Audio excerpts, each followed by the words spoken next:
Aconteceu uma verdadeira reviravolta sobre a CPI dos atos antidemocráticos, que estava marcado para começar exatamente hoje, ao meio-dia.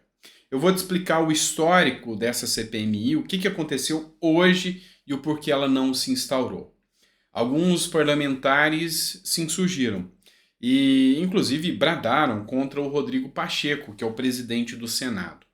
Um dos maiores questionamentos: por que ele não cumpriu com a sua palavra? E quando a gente fala em cumprir palavra, a gente vai fazer uma análise, lógico, filosófica da situação. No livro A República, de Platão, tem um trecho onde ele fala exclusivamente do poder da palavra do homem, do poder do homem cumprir a sua palavra para obter a virtude. Ali ele cita um trecho que é chamado de O Anel de Giges.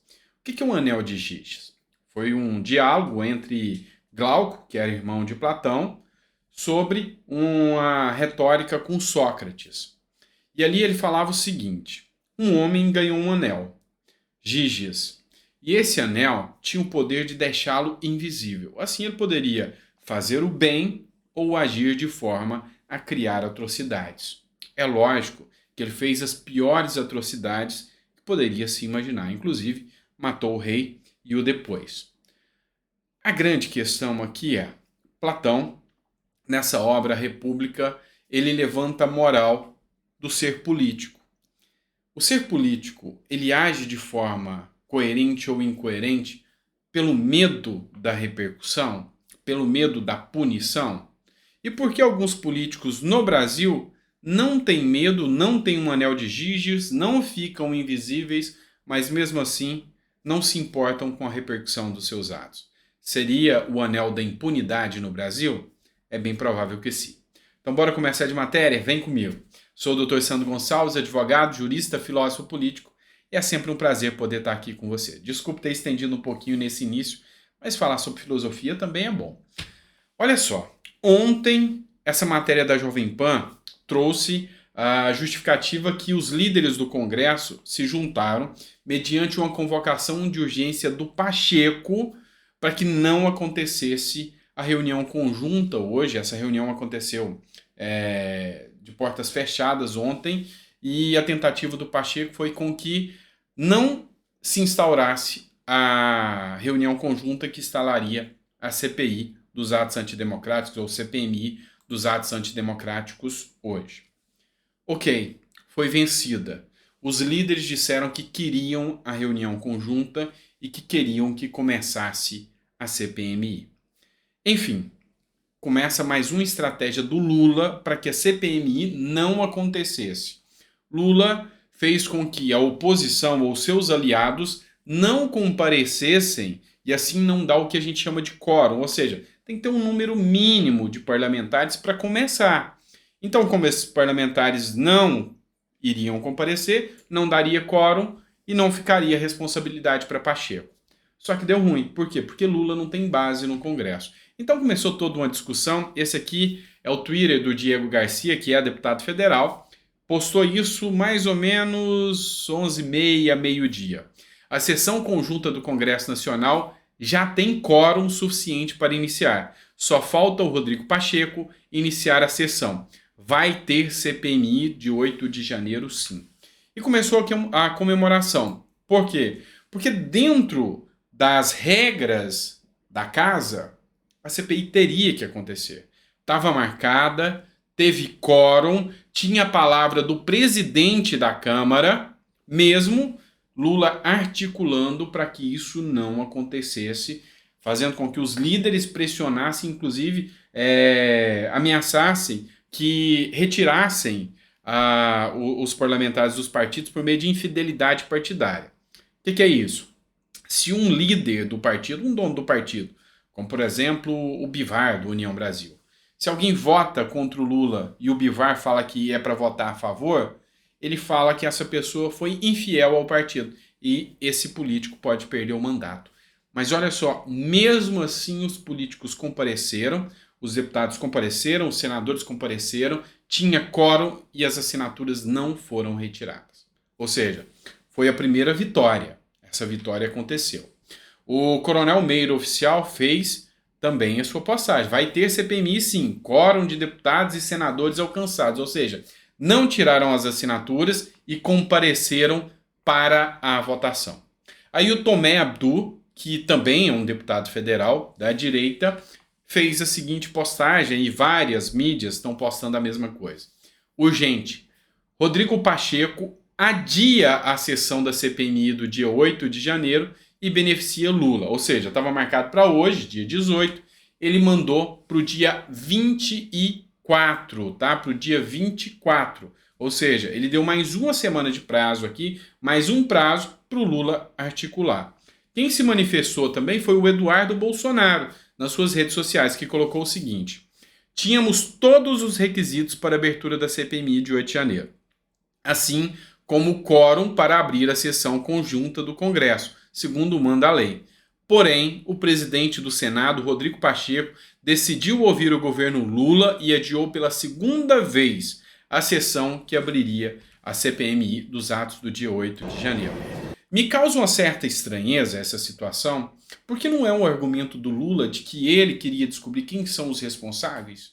O porquê Lula esconde os vídeos, o porquê Lula não entrega as filmagens que aconteceram no dia de 8 de janeiro, o porquê Lula pediu, inclusive, que o próprio Randolfo Rodrigues articulasse, e foi ele que conseguiu, ao lado de Pacheco, ganhar mais um prazo para Lula dar uma nova investida, mas vai ser infrutífera. Se até agora Lula, mesmo oferecendo 60 milhões aos deputados, não conseguiu tirar as assinaturas, não vai conseguir. Por quanto tempo eles vão postergar? O grande problema é Rodrigo Pacheco ir postergando, atropelando todas as regras que o legislativo, o processo legislativo tem.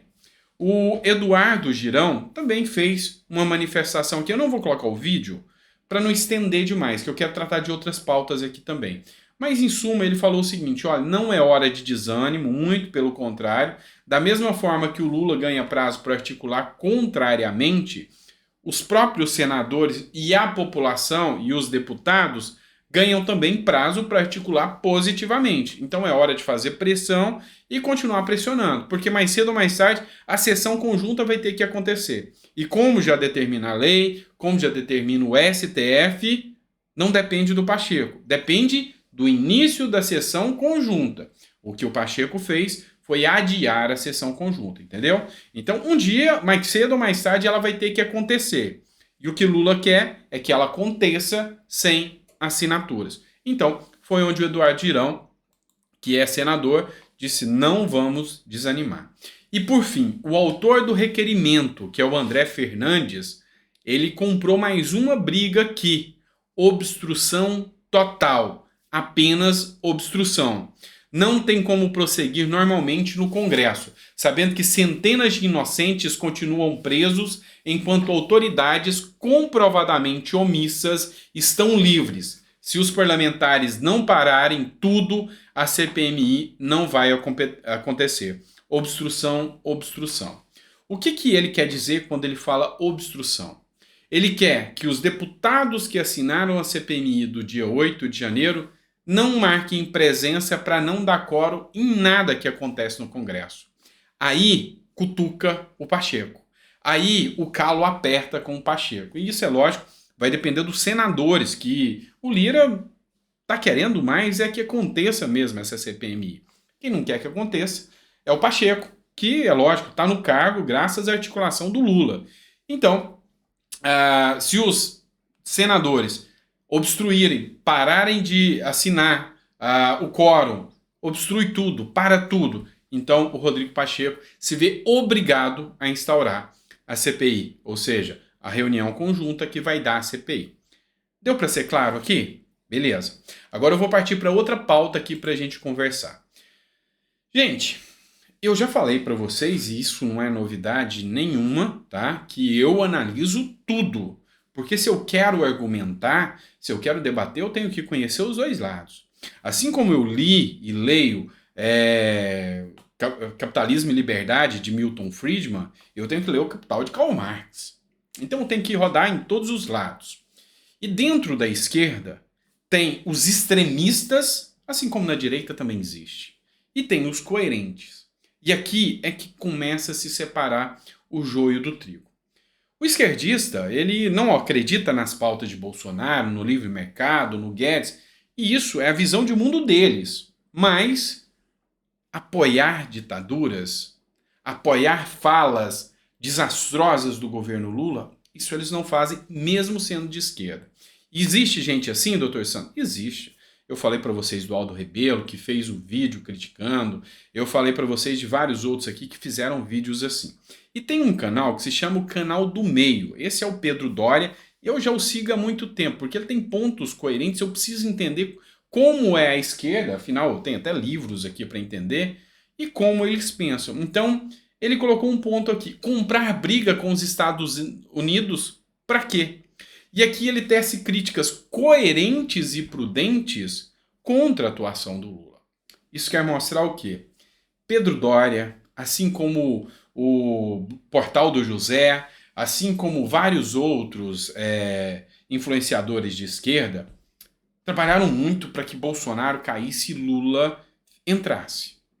Mas eles viram já que Lula também não é aquela flor de pessoa que eles imaginavam. E aí é onde entra o ponto de coerência.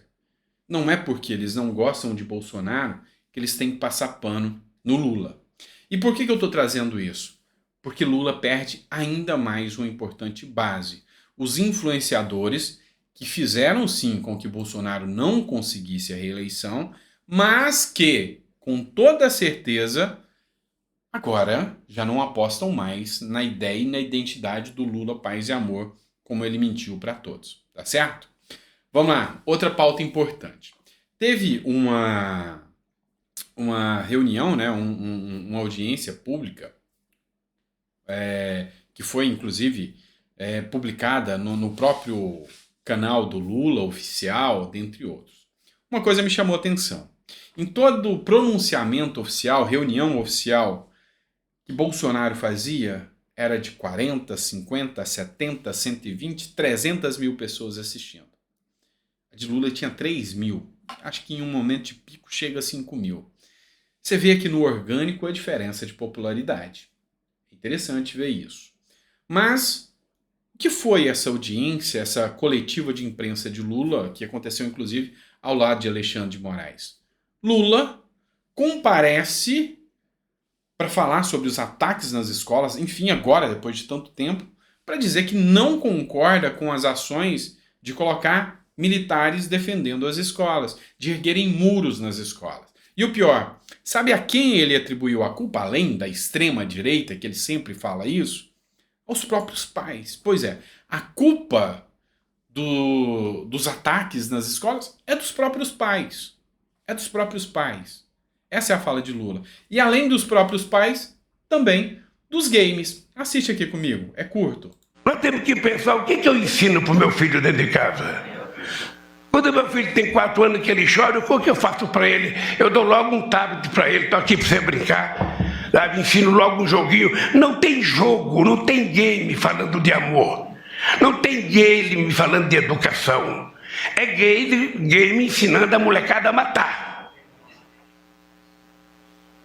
E cada vez muito mais morte do que na Segunda Guerra Mundial. É só pegar o jogo com essa molecada. É o meu filho, é o filho de cada um de vocês. É o meu neto, é os netos de cada um de vocês. Pode ser que tenha uma raríssima exceção que não faça isso.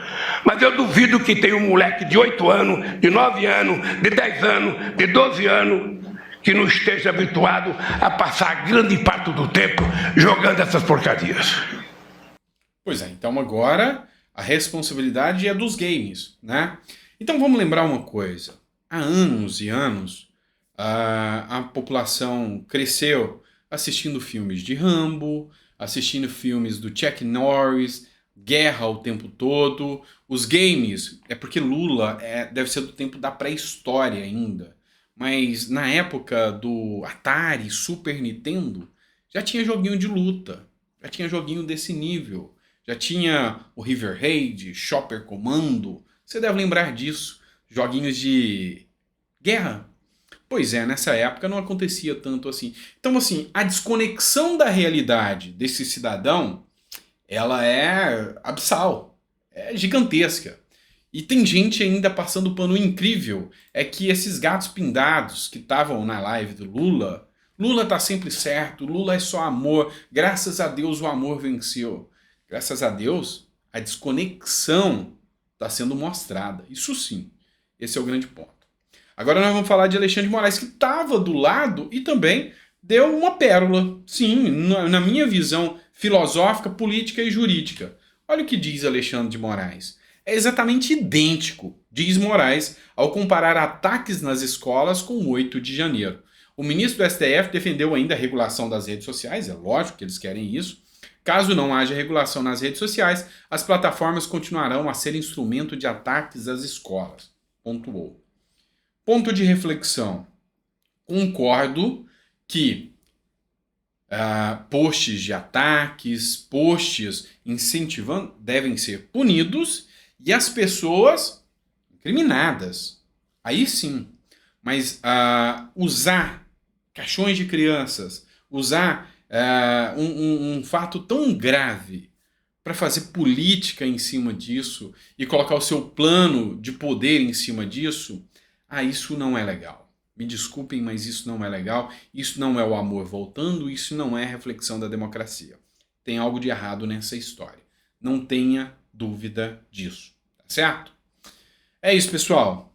Passamos por alguns temas aqui. Amanhã de manhã a gente volta e amanhã eu preciso falar de alguns pontos importantíssimos com vocês, tá? Então às 9 horas eu estou esperando vocês no nosso primeiro editorial.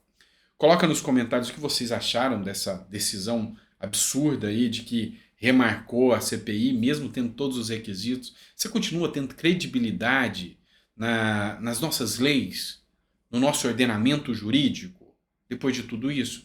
Você vê o atropelo da Constituição, o atropelo do regimento interno da Câmara, o atropelo de todas as normas que foram criadas, do devido processo legal, do Estado Democrático de Direito. Você continua tendo a credibilidade de acreditar? E você que é de esquerda? Tem um fato que é marcante. Quando você percebe que estão perseguindo os negros, mas você não é negro, você não está nem aí. Perseguem os judeus, mas você não é judeu. Perseguem os homossexuais, mas você não é homossexual, você está nem aí. Perseguem os bolsonaristas, mas você é de esquerda, não está nem aí. Só que uma hora essa conta chega até você. E a democracia que falta lá, falta cá, tá? Então, muito cuidado ao não observar com coerência a realidade dos fatos. E é por isso que eu citei aqui o Pedro Doria, tá? Pedro Doria, embora eu seja de direita, eu te citei porque eu respeito o seu canal e acho que você tem coerência, você tem uma visão diferente da minha, mas você tem coerência naquilo que você defende. É a terceira vez que eu já cito o seu canal. Um outro vídeo que eu citei também foi comparar o fascismo com o comunismo. E é isso, tá? E é isso. Assim como eu elogio pessoas de esquerda, às vezes, mesmo não tendo essa ideologia, eu acho que a gente tem que pensar para além. Eu posso até não concordar com o que você diz, mas eu vou lutar até o fim para que você possa dizer. Essa é a minha visão, tá bom? Obrigado a todos, obrigado por ter ficado até o final do vídeo. Deixe seu comentário, que é muito importante. Perdão por o vídeo ter ficado um pouquinho mais extenso, mas vocês já estão acostumados. Geralmente o último vídeo do dia estende um pouquinho a mais. A gente aborda pontos importantes aqui, tá certo? Grande abraço, fica com Deus e até o próximo vídeo.